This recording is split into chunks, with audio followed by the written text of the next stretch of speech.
क्या एक नाबालिग के साथ लिव इन रिलेशनशिप में रहा जा सकता है? तो दोस्तों, आज हम यही जानेंगे कि एक नाबालिग यानी कि माइनर के साथ यहाँ लिव इन रिलेशनशिप में रहा जा सकता है या नहीं। तो दोस्तों, सबसे पहले हम आते हैं कि लिव इन रिलेशनशिप आखिर है क्या। ये पता चल जाएगा जब आपको कि लिव इन रिलेशनशिप आखिर है क्या, तो आप समझ जाएंगे कि ये यहाँ कानूनी है या नहीं।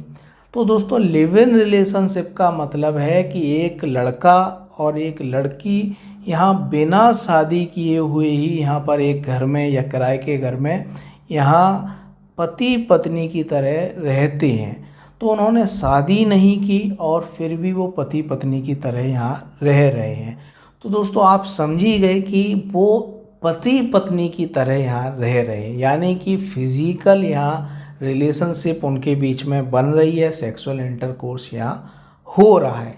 तो दोस्तों, इससे स्पष्ट हो रहा है कि यहाँ यदि आप 18 वर्ष से कम उम्र की लड़की के साथ यहाँ लिव इन रिलेशनशिप में रहना चाहेंगे तो वहाँ सेक्सुअल इंटरकोर्स भी होगा और वो आता है बलात्कार की श्रेणी में। तो इसीलिए यहाँ पर लिव इन रिलेशनशिप को यहाँ माइनर के संबंध में यहाँ ये गैर कानूनी है, इसको मान्यता कोर्ट के द्वारा नहीं दी गई, क्योंकि आप यहाँ कॉन्ट्रेरी व्यू कैसे दे सकते हैं। एक तरफ उस चीज़ को यहाँ अपराध बनाया गया है और आप उस चीज़ को परमिट कैसे कर सकते हैं। इसी तरीके से कोई लड़की है, वो यहाँ नाबालिग लड़के के साथ यहाँ पर लिव इन रिलेशनशिप में रहना चाहती है, तो वो भी यहाँ पर नहीं रह सकती है, क्योंकि ये यहाँ पर पॉक्सो एक्ट के अंतर्गत ये अपराध होगा कि वो उसके साथ फिजिकल रिलेशनशिप बनाए, तो ये पॉक्सो एक्ट के अंतर्गत अपराध होगा। तो यहाँ ये स्पष्ट है कि नाबालिग लड़का हो या लड़की हो तो उसके साथ यहाँ पर लिव इन रिलेशनशिप में नहीं रहा जा सकता है, उसके साथ कोई भी लिव इन रिलेशनशिप नहीं होती है। और यदि कोई ऐसा करने की कोशिश करता है, ऐसा करता है, तो वो यहाँ अपराध करता है, वो बलात्कार के मामले के अंतर्गत या आईपीसी के अंतर्गत और पॉक्सो एक्ट के अंतर्गत वो अपराध करता है। तो दोस्तों, कई बार लोग सोचते हैं कि लिव इन रिलेशनशिप को तो यहाँ सुप्रीम कोर्ट के द्वारा मान्यता दे दी गई, तो हम यहाँ पर क्या करें। यहाँ मेरी जो गर्लफ्रेंड है वो नाबालिग है या मेरा जो बॉयफ्रेंड है वो नाबालिग है, तो ऐसा करते हैं लिव इन रिलेशनशिप में रह लेते हैं। तो सबसे पहले आप लिव इन रिलेशनशिप का मतलब तो समझ लें। लिव इन रिलेशनशिप में यहाँ फिजिकल रिलेशन भी आता है और सेक्सुअल इंटरकोर्स होगा, तो दोस्तों ये अपराध होगा। यदि लड़का या लड़की माइनर है तो ये बलात्कार के कानून के अंतर्गत और पॉक्सो एक्ट के अंतर्गत ये अपराध होगा। और भी जो कानून है जैसे कि चाइल्ड मैरिज एक्ट, उसके अंतर्गत ये अपराध होगा। ठीक है, यदि लड़का जो यहाँ लिव इन रिलेशनशिप में रख रहा है माइनर को, वो यहाँ पर मेजर है, तो वो यहाँ चाइल्ड मैरिज एक्ट के अंतर्गत वो दंडनीय है। ठीक है, तो पॉक्सो एक्ट के अंतर्गत ये दंडनीय है। आईपीसी के अंतर्गत 376 बलात्कार के अंतर्गत दंडनीय है। यदि उसे भगा कर लाया है, ठीक है, बहला फुसला के लाया है लड़की को, तो वो 363 366 के अंतर्गत, यदि वो शादी करने का उसका इरादा है, तो इन धाराओं के अंतर्गत भी वो ये अपराध है।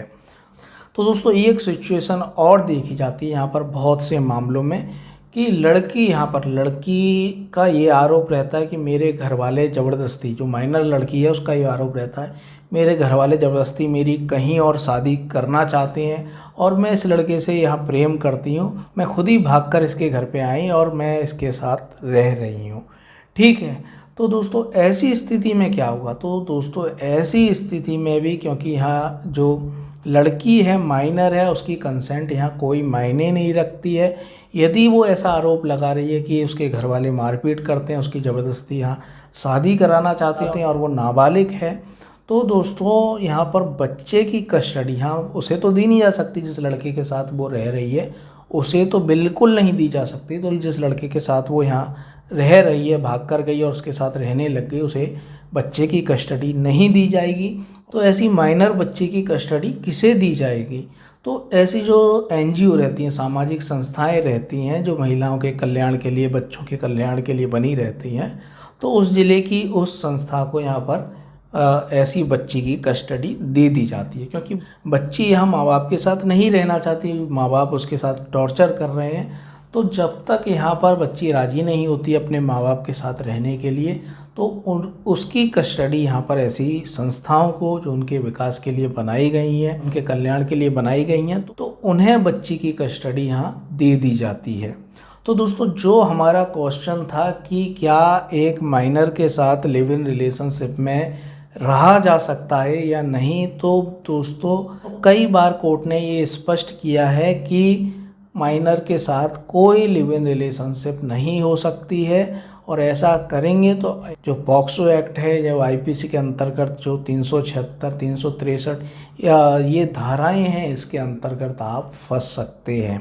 तो दोस्तों सावधान रहें, बिल्कुल ऐसा ना करें। आप इस वीडियो को दोबारा सुन सकते हैं। यदि आपकी भी कोई प्रेमिका है या प्रेमी है जो नाबालिग है और आप ऐसा कुछ गलत करने की सोच रहे हैं, तो इस वीडियो को ज़रूर सुन लें। अपने हाई कोर्ट, सुप्रीम कोर्ट किसी ने भी माइनर के साथ लिव इन रिलेशनशिप में रहने की मान्यता नहीं दी है। किसी के भी बहकावे में ना आए। यदि आपकी कोई प्रेमिका है, प्रेमी है और आपको कोई ऐसी सलाह दे रहा है कि उसके साथ लिव इन रिलेशनशिप में रह लो, तो दोस्तों आप उसके साथ ऐसा बिल्कुल नहीं करें। यदि आप ऐसा करेंगे तो आप यहाँ बलात्कार के मामले में पॉक्सो एक्ट के अंतर्गत यहाँ व अन्य कानूनों के अंतर्गत यहाँ आप बुरी तरीके से फंस जाएंगे। बहुत ही कड़ी सज़ा का प्रावधान यहाँ पर किया गया है। तो live in relationship with minor, यहाँ उसको कोई मान्यता नहीं है। किसी के भी बहकावे में आके ऐसा कोई भी कदम ना उठाएं। जो बलात्कार के अंतर्गत, जो पॉक्सो एक्ट के अंतर्गत जो सज़ाएं हैं वो बहुत ही ज़्यादा कड़ी हैं। इसमें 20 साल से लेकर आजीवन कारावास तक की सज़ा का प्रावधान है। तो दोस्तों बहुत ही सावधानी रखें। तो दोस्तों बिल्कुल ऐसा कोई भी गलत कदम ना उठाएं जिससे आपका पूरा जीवन यहाँ बर्बाद हो जाए।